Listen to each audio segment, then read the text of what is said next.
right, you're listening to Hawke Talk. I'm here today with Aloe Blacc. How are you? I'm good. How you doing? Good, good. So I just assume, the day you're born, you come out in the delivery room and just start belting it out, singing, and you were just born for this, right? That just started from the first day you were on the planet. Oh my goodness. Totally not the way it worked out, but Yeah, I'm so glad that I'm here now. I love that. And so take me back. Like, where are you from originally? Well, I grew up in Southern California, a small town Uh-huh. called Laguna Hills in Orange County. And, my parents were both servants. My dad worked for the military, the United States Marine Mhm. Corps. My mom worked for the county court system. Got it. Um, And how was that growing up? Like, give me more about, were your parents both around? Were you like a very tight my, knit my dad family? traveled a lot because with the military, he was always in a Yeah. different city, different Hmm. country. Um, Sometimes no country at all, just on a ship in the middle of the ocean. But my Was he mom, Navy? he was in the Marine Corps, but Okay. towards the end of his career, he worked a lot with the Navy because Got it. I'm not exactly sure why. There was some sort of requirement that he work with the Navy in order to have equipment available and prepared, I guess, and ready for Marines when you know, the kind of work that he did required the sort of the Tetris logistics of a ship and making sure that humans and tanks and ammunition and gear all fit and is placed in a way that the ship remains buoyant. Nice. Got it. That's important. And I know with military families, sometimes you have to move around a lot as a kid. Were you able to stay put or were you actually bouncing around too? Yeah, we stayed put. My parents made a decision when my dad started elevating in rank and was being shipped around and stationed around different places that we'd stay in one place. Got it. And how was it like growing up in Laguna Hills? I know, a lot of people have seen the TV show, but I wouldn't claim that it's exactly like the TV show, and I wouldn't claim that it's not like the TV show. I think there are a lot of similarities. Certainly, I enjoyed my time in Orange County. It was peaceful and quiet and safe. and what were you into as a kid? Like, were you into singing? Were you into music? Like, what were the things that you gravitated for towards as a yeah? I was really into music. I really Okay. was. I started writing rap songs when I was 9 years old. Who are So your inspirations? What got you into back rap? then, inspirations were KRS-One and Uh-huh. Tribe Called Quest and LL Cool J. A lot of the New York Yep. rappers. And where did that Um, come from? Was it you just stumbled upon it? Was there someone that introduced you to I all would of it? say actually on a military base when I was 4 years old, there was an experience that I had with the kids on my street where the older kids were breakdancing and some of the younger brothers were out there with them, and I Mhm. was hanging out with the younger of the group, and um, they recognized that I could do things that the other younger kids couldn't do. Yeah. So I was allowed into the crew, When you say other, was and it from the rapping standpoint, or were you this is breakdancing this too? actually I'm sorry from a breakdancing standpoint, and so um, I became a quick study of breakdancing and started recognizing, okay, there's this camaraderie and there's this music that goes along with it, and there's this activity as well. Yeah. So hip hop became a fixture, and the music became a fixture, and I started identifying myself with that music, even though my parents, immigrants from Panama, so Uh-huh. listened to everything Caribbean and Central American, salsa, merengue, cumbia, soca, reggae, calypso, but also you can't escape pop culture and pop music. So, of course, pop music from the United States Uh-huh. and R&B and soul, Yep. and all of that was available and present. But at 4 years old, 5 years old, I started to recognize that there was something else that was not my parents. It was Nice. different, and I was I was allowed to take part in it in my own special way. Love it. And so, you start to get into rap at 9. Was that like, if a lot of kids have their like, this is what I want to be when I grow up. Were you at that point like, I want to be a rapper when I grow up? Like you started to focus on that, or was it just a hobby and you weren't really thinking about? It was just a hobby. I wasn't really even looking at it like it was going to be a career or anything. I was Yeah, just having fun. I nice. really enjoyed the puzzle of putting words together Hmm. and making rhymes at the end of the line and telling a story Yep. and participating in this culture, this camaraderie of other young guys in hip hop, whether we were breakdancing or rapping or making beats. It was fun and it was something to do, and it kept us, from being delinquents for the most part. And was that easy to find when you were in Orange County? Like, did you have a lot of people No, around you? No. no, not easy to find. There's it's few and far between, because Orange County at that time wasn't dominant culture. Certainly wasn't anything other than Caucasian kind of Eurocentric, um, descendant culture in And did America. you have like your core group of people that went to school with you, that's who you were doing this with? There were a core group of people who I found who happened to be of the Anglo-Saxon white Protestant um, persuasion, who really engaged in and appreciated hip hop. And so, me with a few other brown kids and some of our white friends, we dove in heavily and really studied craft, whether we were doing graffiti art or making hip hop beats Mhm. or writing rhymes or performing or dancing.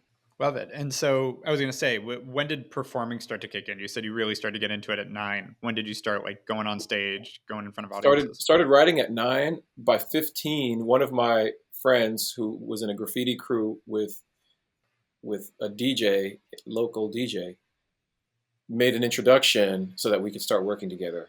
And so when I was 15, we started recording, and those early How, recordings became a quick signal that we had something special. got it. And so you recorded, were you performing live as well, or were you just focused on recording and writing? Yeah, we were performing live locally for small cafes and conferences, hip hop conferences. And you say you realized you had something special. What made you realize that? Where'd that come from? Well, when we put a cassette together and we started trying to sell it at a hip hop summit, and we sold out of the cassette. We had like 500 of them, and we sold out of it, the Oh, hip hop summit.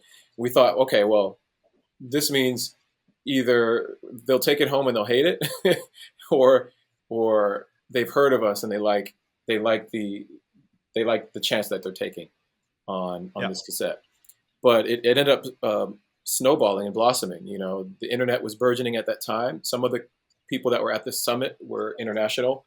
They took the cassette home, made copies for their cousins. By the time the internet was a fixture in everybody's homes, we had fans all across every continent. And when was that? Like, how old were you when you started to see the internet sort of So take off yeah, for you? my first cassette was '95, Yeah. and by '97 we had fans everywhere, and by 2000 I was performing in Europe Wow. As a rapper. as a And how rapper. old were you at that point? In 2000 I was 21. Okay. And did you go to school at that point, or did you end up Yeah, going like when I graduated from high school, I went to USC, Southern California, uh-huh. and studied communication and psycholinguistics. Uh-huh. Music, again, still just a hobby, doing it for fun. It's a Yeah. great pastime, and sometimes pocket change. Mhm. Nice for the ego because people, appreciate what I do, Mhm. but certainly not a career. And I interned for 4 summers with Ernst and Young in the health sector. So Got some it. summers I was doing well. 4 summers I interned with Ernst and Young. It wasn't necessarily in the health sector. When I walked into a full time job, it was in the health sector. Got So it. sometimes with insurance companies on the payer side, sometimes with hospitals on the provider side, Yep. and just sort of living the life of the young college graduate, business consultant, Yep. journey. And then were you taking time off to go, as you said, perform in Europe, or like No, how no, is no. I that? wasn't taking any time off to perform at that Okay. point. I was working full time, performing on the Uh, weekends. so you were bound again. It's the reason I highlight that is so many people think you have to like give one thing up to do another, and sometimes it actually just takes going all in on both, keeping your day job while you figure out how this other thing. And were you at that point again? You were performing in Europe. You're getting pretty cool gigs. Were you thinking maybe this is something I could switch into, or you like, no, I'm going to pursue this career and work it on so It young? honestly, the money back then as an artist was not attractive, and Uh-huh. I walked into a job making more money than my parents ever had Yep. after decades of working. So I wasn't going to give up a good thing.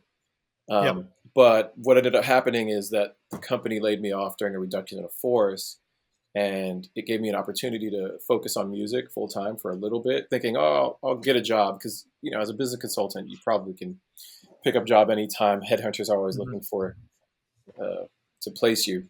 But I ended up having had developed so much of a fan base over the years, even doing it as a hobby, started to see clear writings on the wall that I could probably do this for a couple of years before I have to go back to get another job. And so what happened after I was laid off was that multiple positive opportunities fell into my lap. And one of them was signing to an indie hip hop record label. Mhm. Even though I was a hip hop artist, they signed me as a vocalist, as a singer. So you had been performing this whole time as a hip hop artist, and were you going by Aloe Blacc at that point too? Yeah, Side note, where did that come from? I chose Aloe Blacc as a representation of smooth lyric delivery and black Yep. for obvious reasons, but I just enjoy the cultural practice of finding a name that represents your style. Yep. Love it. And so, okay, so to rewind a bit, you signed to a hip hop label. You've been a rapper. They signed you as a singer. Right, How'd that? because one of their artists had given me a bunch of instrumentals to record to. So I recorded an entire hip hop album, which I thought that they would sign me for. And one of the songs on that album I was singing on. I sang a version of Sam Cooke's Change is Gonna Come over a Mhm. hip hop beat. And they really liked it. And it ended up being what they signed me to do for the label is to sing. And they knew that your entire experience was on the rap side and not the. Yeah, absolutely. And I had tried many a times to excite them about my rap prowess. But Yeah, but they love the singing, which, I mean, in hindsight, are you glad they went that way, or do you still want to bring back the in rap side? hindsight, I'm very glad that it went that way because hip hop certainly was making a transformation at that time. It was going from sort of an underground and underappreciated genre to a mainstream genre. Uh-huh. And what took it mainstream in a lot of ways were either outsized characters, outsized personalities, or gangster personas, Uh-huh. and I had neither of those.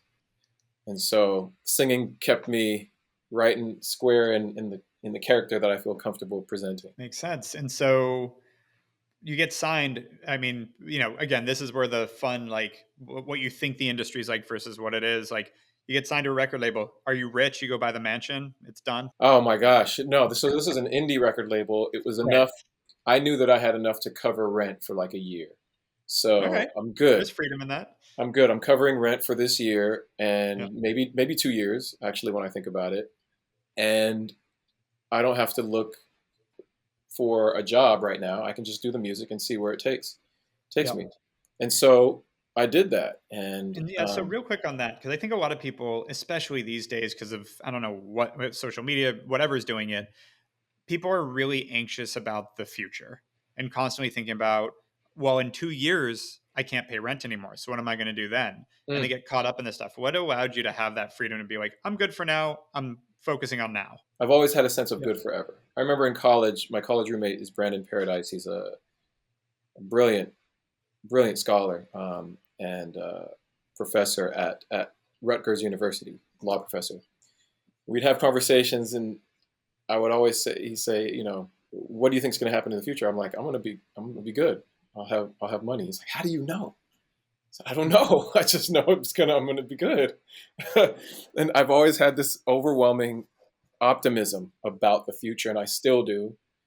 And I just fundamentally believe in myself and what I'm capable of doing. And I know that regardless of what my occupation is or my career circumstances, that I'm going to find how to put food on the table and a roof over my head and how to be sane. Of course, I'd left corporate. I'd saved a lot of money at corporate, so that was already a nice safety net.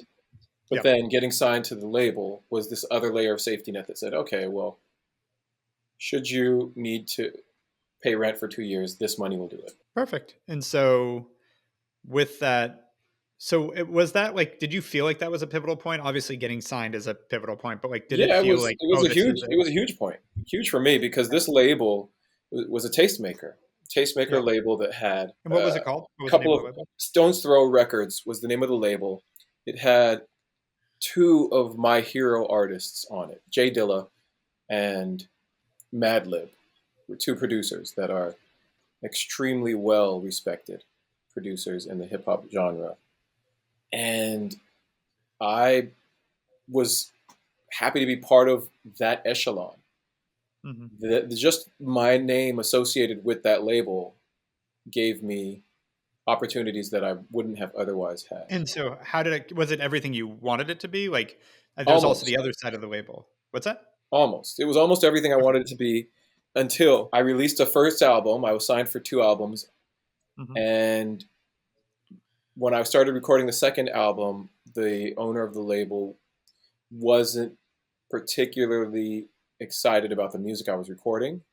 Hmm. And so the general manager of the label suggested he take over just helping A&R my Uh-huh.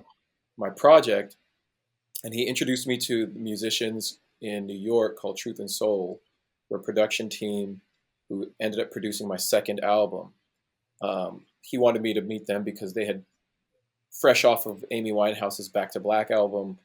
Um, they had a sound, and they could give me Mhm. that sound, and he knew that I could accomplish that kind of vibe, that soul music vibe, throwback, which isn't necessarily what I was doing. I was doing a hybrid of all different genres, but as a vocalist, and this would center me squarely in soul, classic Yep. soul genre, and it worked.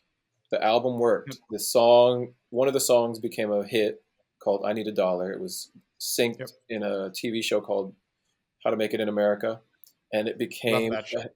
it became a hit for broke, struggling entrepreneurs in America, which is Yep. not necessarily the class that can afford HBO, which is why it probably didn't work for more than a season or two. But in Europe, there were so many torrents streaming, people illegally watching the show, that the song became popular and it became a hit on radio in Europe. Nice. Got it. And just in Europe, so not here. Well, it became a hit on radio in Europe.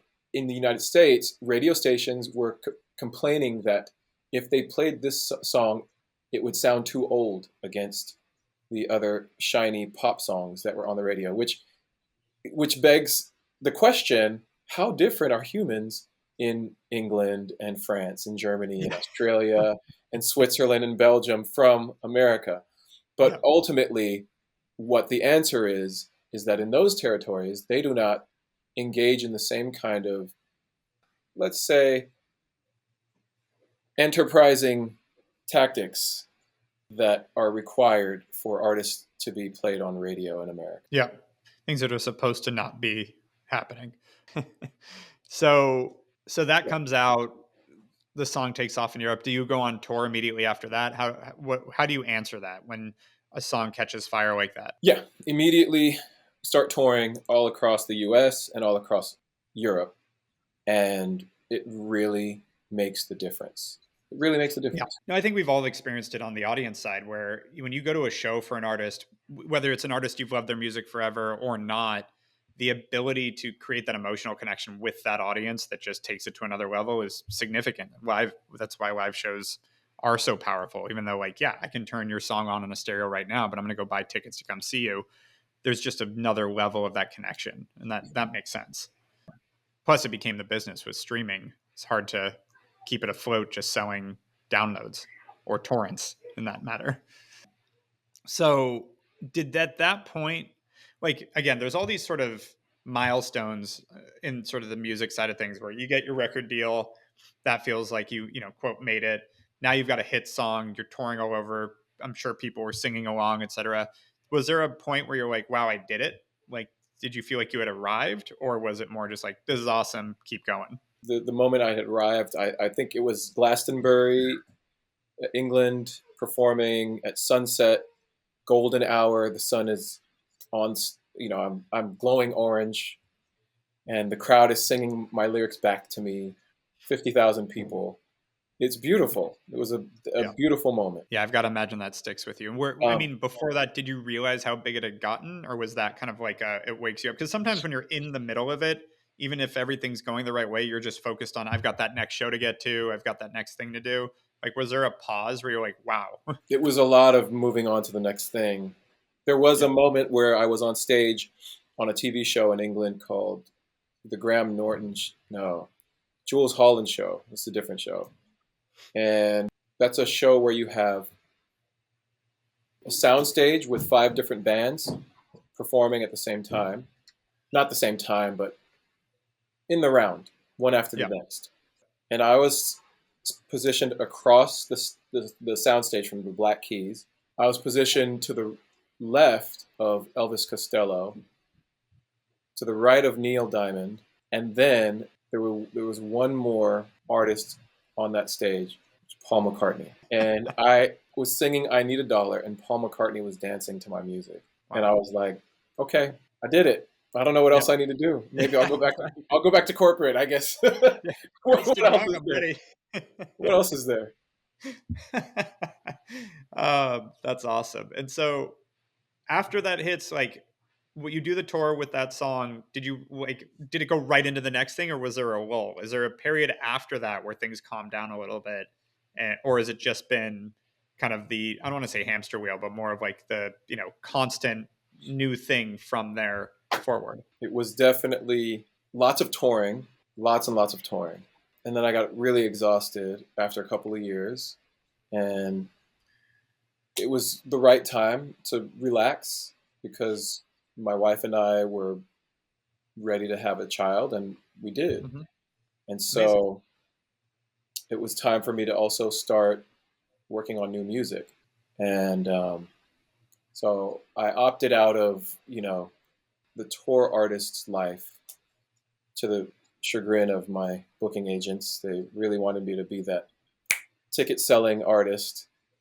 But I just didn't want to burn myself out being on the road that much. And um, it was time to start writing new music, and I was getting wooed by major labels at that Uh-huh. point. And so I ended up signing with Interscope under Universal. And how was that leaving your label? Was it contentious? Was it, No, not at all. They signed me for 2 albums, and they didn't ask for more. If they well, had, if they had asked for more, I probably would have re-signed with them uh-huh. during the success of that huge hit, but they didn't. Do you know And why? Like, were they distracted? I just tend to think that the owner of the label didn't want is also an artist and Hmm. didn't want anyone else to be as big of an artist. Got it. But that may not be true. That's just Yeah, what I think. sure. I It's, can't yeah, and I respect for the that. life of me I can't understand why when all signs are leading to keep this you have the stock for really really really low price right now.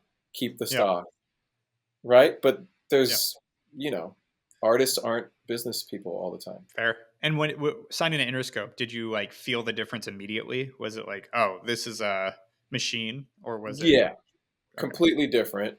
And felt it right away, and Yeah. it used it until I didn't need it anymore. And so, how did you use it? What did that look like? Well, a lot of it is that machine has access to radio in the US. The hardest part of really blowing up in the US, if you're a recording artist and you want to be famous, just go to another country. So much easier.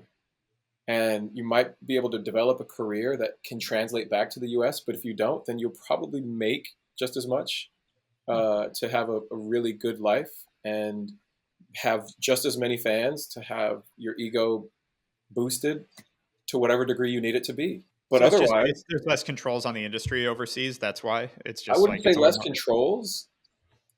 I wouldn't say less controls. There are still controls. They just operate. The controls are different levers. Yeah. They're not completely different levers. There are different levers, Yeah. and they don't require the gatekeepers in other territories are not so entrenched and collusive. If that makes any sense. And so, what was the next big song you did with Interscope? Where With did you take it from Interscope, there? the next big song, it kind of two happened at the same time. Um, I'd finished my album, and Jimmy Iovine, who was the founder of Interscope, heard the music through my A&R, Larry Jackson, and he said, "I want to use the song 'The Man' as the theme to a TV commercial for Beats by Dre." Jimmy Iovine had started Beats by Dre with Dr. Dre, Yeah.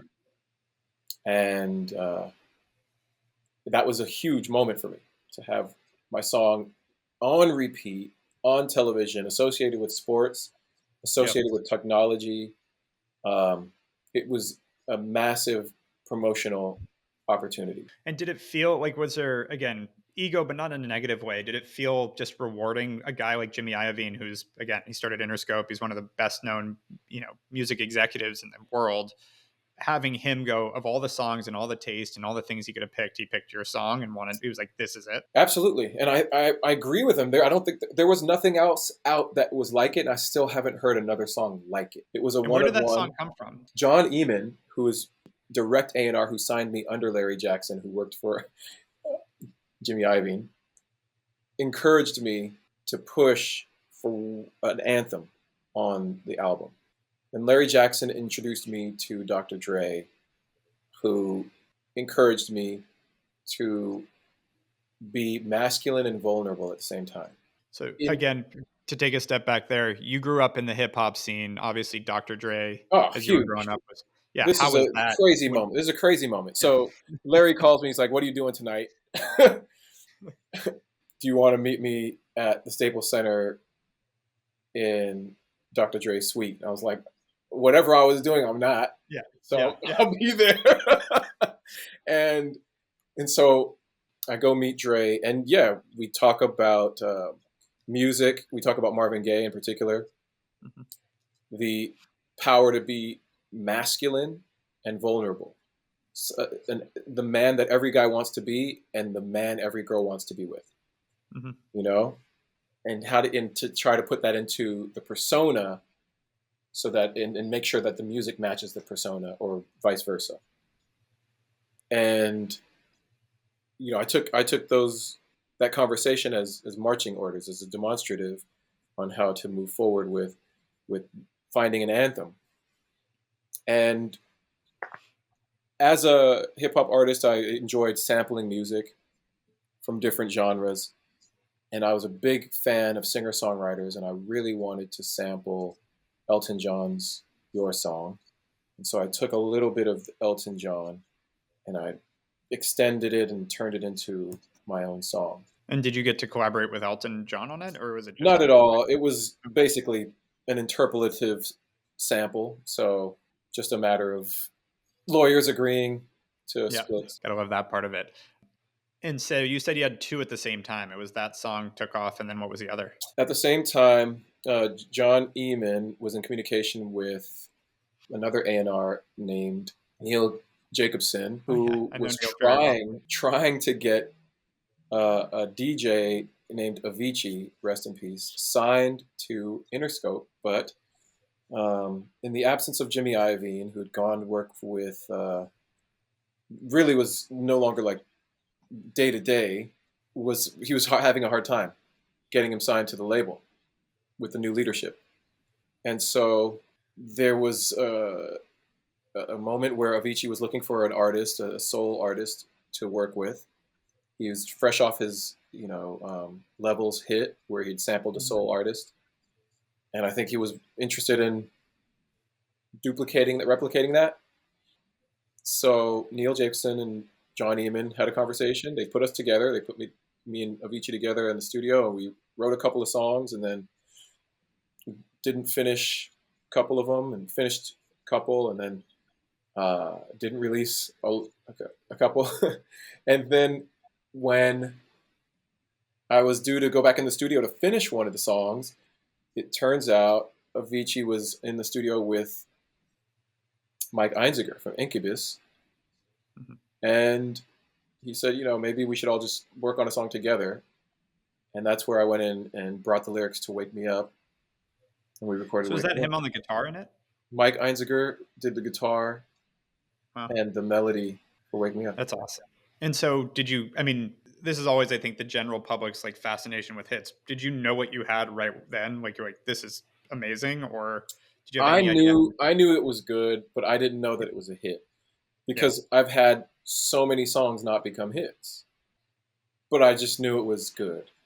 It was Yep. a good. All we had was an acoustic song. It was a good coffee house song. A So couple Avicii weeks hadn't done later, his touch on it. Yeah. a couple weeks later, Avicii gave us his remix, and it was great, but not my genre. Yeah. I'm coming off of classic soul, now moving into like pop soul. Have no connection really to dance EDM in his world, and so for me, it's like good luck. Hope it works. When we met, there was a stat. Is it the one of the most streamed songs? Period, or what was the? It was. I remember we broke a record at Spotify for most streamed Yeah. song. Yeah. Okay. Um, but of course, that's been trumped at this point because streaming farms exist now, Yeah. and I don't know that they existed back then, but maybe they did. But it was, number one in 100 countries. And so, how long did it take from like you hearing that song? How long did it take to put it out? We debuted a live performance in March the next year. Oh wow, the next year. So a year and change later. So we recorded, let's say, December 2012, Yeah. debuted March 2013, Oh, live okay. debut at Ultra Yeah. and Music Fest in Miami, Yeah. and then Yeah. he released not too long after the debut. And was it immediate? Like, I mean, Avicii had that name with Levels at that point. Did it just take off? And No, it was like, oh, no, it was a lukewarm response at the performance. I mean, I could hear groans and moans and boos in through the microphone in my earbuds. When you watch the video back that's online, you can kind of hear the crowd with a collective gasp of like, what's going on? why are we listening to soul music and I almost think full? I think ultimately what happened was that Europe embraced it. Europe radio took to it, and then the U.S. had to follow. I like that consistent theme of Europe being the place where it really takes off and then brings it back. Again, there's in America, it's like here we are now, entertain us. We're so Yeah. saturated with everything that if it doesn't fit what we consider entertainment, it's going to be hard for us Well, to. and there's a thing about the US with the money side where everything wants to be formulaic, even though formula never works. And I've seen that over and over again. I see that there's movie studios that do the same thing where you make, the 1800 Marvel movies and then wonder why they all of a sudden start failing miserably. It's like There's there's they a stick to, there's a business opportunity in that. yeah, Well, I understand why everyone wants everything to be formulaic. It's because yeah, in order for an investor to feel yep, safe making an investment, they need to see what happened in the past. yep. But No, which never art, repeats itself. art doesn't work that way. Culture Yeah, doesn't work that way. Phenomena doesn't work that way. cool. So, there are markers. Certainly, there are markers to influencing culture and phenomena. But very rarely do the businessmen in suits, investors making these decisions understand it. And so with The Man and Wake Me Up, did you end up going on tour with Avicii? Like again, it caught on in Europe and then came back here No, and became we kind of went our separate ways. I went on and toured, singing "Wake Me Up" and the man at my shows, and uh he went on touring with the yep, massive success of "Wake Me Up" and his own songs on their own right, they're on their own merit. And we tried a couple times to do TV performances, but I think he was really shy about doing TV because uh-huh, maybe he felt like he'd be exposed because uh-huh. he's not. He was a musician. He did enjoy. He did know enough piano and enough guitar, but he wouldn't probably be on stage playing, right? Got it. Yep. And um, so just to be behind a turntable wouldn't make sense. And at that point, I think Saturday Night Live had already made a spoof on him, and David Guetta Did maybe that kind of. actually, you think that affected him? Like, did you? I think it did. I think it probably Yeah. kept him away from being like taking advantage of television moments. Yeah. Got it. And so as you moved on from there, like tell me more about like what happened next for you. You've got these songs again, one of the most ubiquitous songs in Yeah. history. What did that open up? Well, I ended up going on tour opening for Bruno Mars around the U.S. right when Awesome. we had our first child, Uh-huh. and brought my family on tour with me. And one night we visited my wife's uncle, and I left my wife and my baby with uncle. My daughter was 11 months at the time. And just as I'm about to walk on stage, I get a text from her with a video of my daughter taking her first steps. And I thought, these are the moments I tried not to miss by bringing you on the tour. Yeah. I'm going to try not to tour. And so I really stopped touring and just started doing private gigs, high It is high paying private gigs for Fortune 500s, and that's sort of where I've been ever since. it is amazing how humbling might not be the word, but grounding having kids is, where you had the biggest song of, one of the biggest songs of the decade, like a huge massive hit, and you're out riding that wave and you have a daughter and you're like, yeah, no, I'm going to go hang out with her. Like, Yeah. and it's not, people that don't understand it will judge it. But like, if you've had kids, you've had those other opportunities, it just gets to the point where you realize like, no, this is what matters. Like all these other successes and all that are great, but like, there's something about your own kids that it's funny. Literally, the call before recording this podcast with one of our partners at Google, having the exact same conversation about like, how's this? We're talking about like literally search marketing, and then it goes to like, how's your kids? How's yours? Oh, and this and that, and like balancing. And we were just talking about like, I'm sitting in an office on a holiday recording this, but I'm going home after this to go hang out with my daughter. Like it's like the priority shifts, and it's a great thing. Is the fun hmm thing about it. You know, I always hear veterans in whatever industry say that they wish that they had the time back. And Mm-hmm. I'm a student of others' mistakes. I hate reinventing the wheel. I hate making stupid mistakes that other people have made.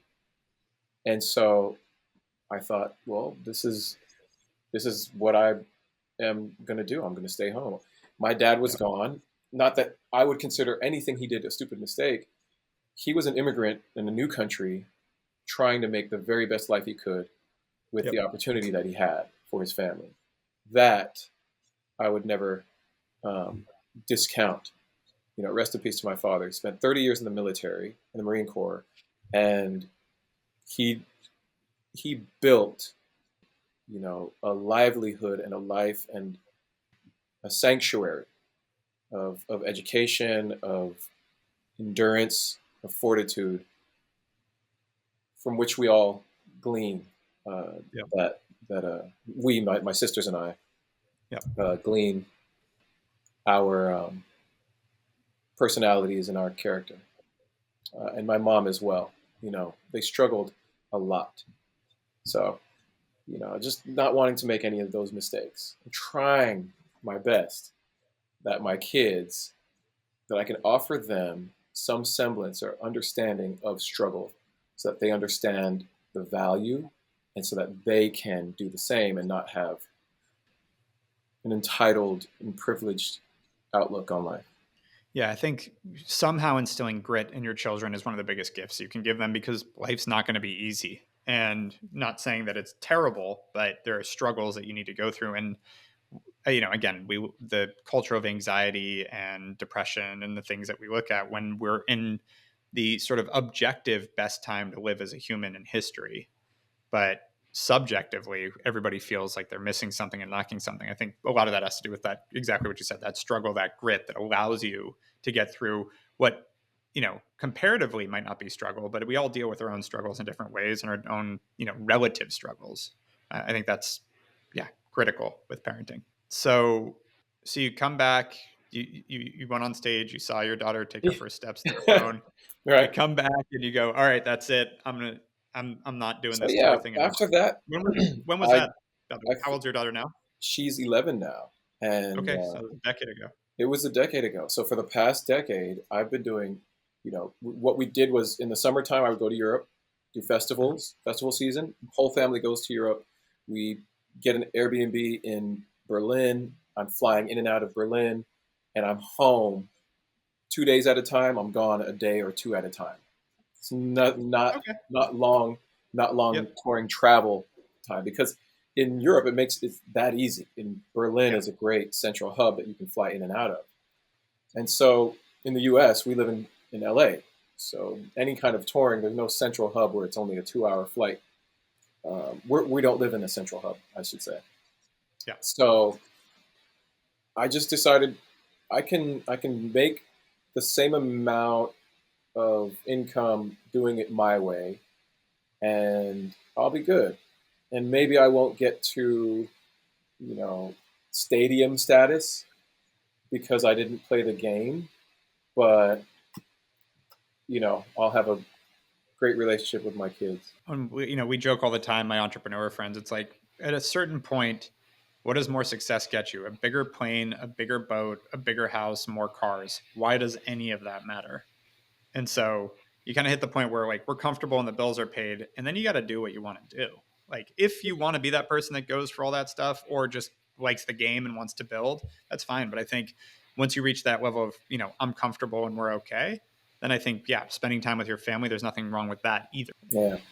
God forbid you don't sell out a stadium, or I'm sure you've played stadiums at this point. You toured with Bruno Not Mars. not with my name on the marquee, but Got it. I've The played little, in yeah, stadiums. the asterisks. You know, I enjoy the game of puzzles, and one of the Uh-huh. puzzles I'm trying to put together right now is the puzzle of how do you build a biotech company when you have relatively no experience in building a company outside of the music and entertainment industry, Mm-hmm. and in one of the hardest industries to develop a company in that has regulatory hurdles, financing and funding hurdles, scientific and research hurdles.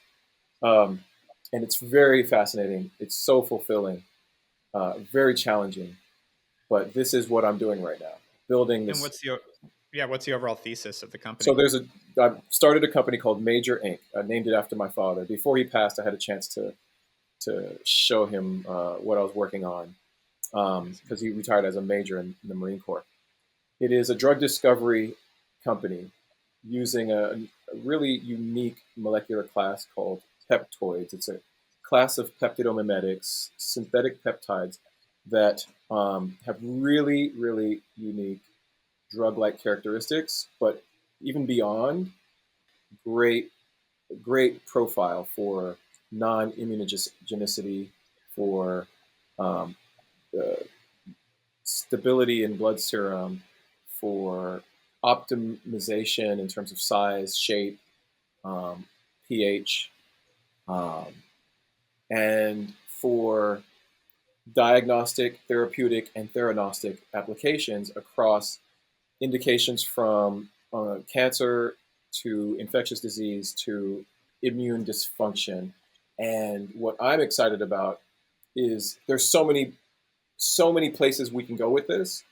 Mm-hmm. Finding the right one that's the right value proposition for the right investors is the hard part. But what I'm excited about is that we have the opportunity to save so many lives if we are able to build out this platform the way that we envision it. And what inspired you to get into this? Like, Well, I got most people COVID feel, after yeah, having been vaccinated and boosted, and I thought, well, mRNA technology is great, but it's not end all. It's not the end all be all.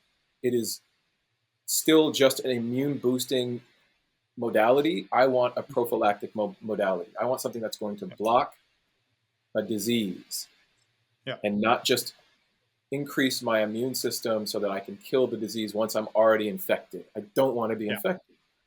yeah, So I was looking up and reading a lot of papers about new technologies that were trying to approach how to disarm SARS-CoV-2. And I found one that actually matched an idea that I had after reading enough papers, which was rather than trying to attack the virus, why don't we just block the door? And so yeah, when you wear a mask on your face, you're basically blocking the door, right? yeah, But let's imagine we're not wearing a mask on our face. What's the next door? The next door is a receptor called the ACE2 receptor that is found on many cells in our bodies, especially the upper respiratory airways. And this receptor is exploited by the SARS-CoV-2 spike protein to enter the cell. So if you put glue in that lock, the spike protein can attach to it. So turns out the scientist that I found in this paper developed the molecule that blocks spike protein from attaching. And that's what got me really excited. I reached out to him, sponsored some research.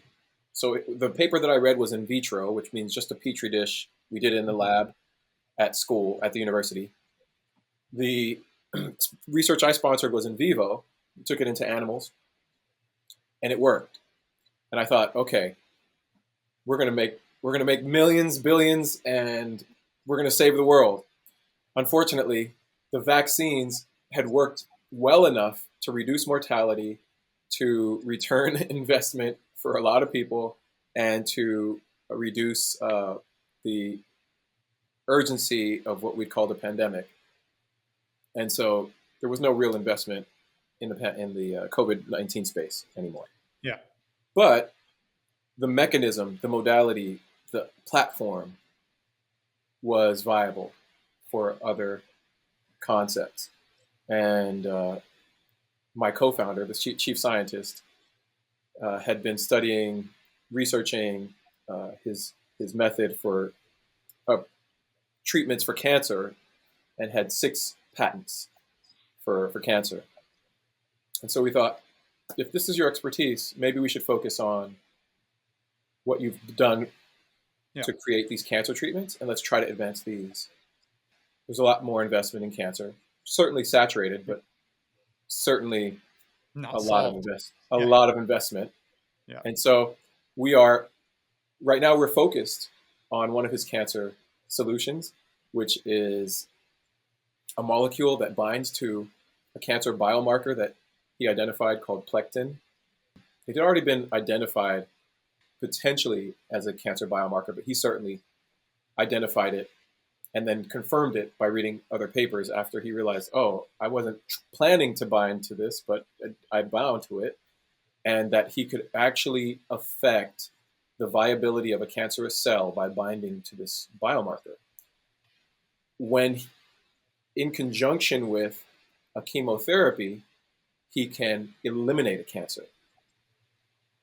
So his plectin targeted candidate works on par with the chemotherapy. The thing that his plectin candidate does better is that it's highly target specific. So chemotherapy is like general, it kills every yeah, cell. yeah, His plectin targeted therapy is directed at plectin. It only yeah, binds to plectin. It doesn't bind to anything else and kill every other cell. yeah, So there's an added benefit if there was going to be a replacement for chemotherapy, but we're not trying to, trouble the waters in the market too soon. We don't upset people. So we'd be a yeah, conjugate. Yeah. add us to your chemotherapy, and bang, it works even better. So, last question for you. You've had a really interesting journey where I feel like you stayed true to yourself, but also accomplished something really big. So, if there was either a piece of advice you got in the beginning that helped you get here, or advice you wish you heard, what would be that one thing that you tell someone else trying to sort of pursue their dreams? The really great piece of advice I'd heard, not given to me, but just Hmm. presented to a lot of people, was you can do everything you want to do, just not all at once. Hmm. And so my thought is focus on the thing that's going to give you escape velocity first. What will give you escape velocity? And escape velocity means from wherever you are to the next realm, the next stratosphere, not not outside of the galaxy, Yeah. just the next stratosphere. Because sometimes it's just breaking the ceiling of where you are that helps you realize, oh, where you thought you wanted to go isn't really where you want to go. Amen. And here's a much better path. And better, I mean physical, mental health, spiritual, family health, and business. So when you want to get to those other things, whatever gets you to escape velocity first. I thought it was going to be business consulting, Hmm. and the cards didn't have that in it for me. It certainly gave me so much peace of mind because I had enough Yeah. money in the bank that when I became an indie artist, I wasn't. So that was sort of a ceiling, right? That was like Yep. a stratosphere. That was a Yep. money stratosphere. It wasn't millions. It was No. very Yep. little. It was very little, but it Enough. was enough for me Yep. to feel comfortable. And that gave me peace of mind to then go to the next level. And now, I reached this level in music where I'm like, I'm still going to do music. It's still my greatest hobby. But biotech, maybe I'm shooting too high. Maybe, and one of my early collaborators that I tried to partner with in a JV said, look, whatever we think we're doing today, in 5 months' time, we might not be doing this. So let's just be happy that we're on the journey together. And it's so Yep. true. The Yep. pivot is real when it Yep. comes to business. Love it. Well, Aloe, this has been amazing. Thank you so much for coming on Hawke Talk. Right on. Thank you.